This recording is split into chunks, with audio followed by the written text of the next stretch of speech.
Paano panatilihin ang respeto sa sarili kahit harap-harapan sa toxic na tao? Minsan, may mga taong puno ng galit, inggit o drama. Ang tanong, paano mo mapapanatili ang respeto sa sarili kahit nasa harap nila?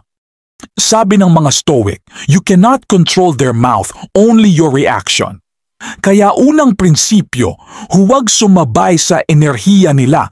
Ang respeto sa sarili nagsisimula sa kontrol sa emosyon. Pangalawa, kilalanin ang hangganan mo. Hindi ka masamang tao kapag umiiwas o hindi pumapatol. Self-respect ang tawag doon, hindi pagtalikod sa laban. Pangatlo, huwag personalin ang atake. Ang taong toxic ay nagsasalita mula sa sarili nilang sugat, hindi mula sa katotohanan. Pang-apat, piliin ang katahimikan.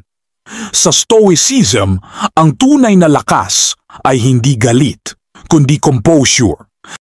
Panghuli, alalahanin kung sino ka.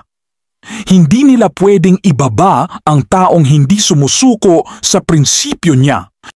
Kung hindi mo kontrolado ang tao, kontrolado mo ang sarili mo at sapat na iyon para panatilihin ang respeto mo.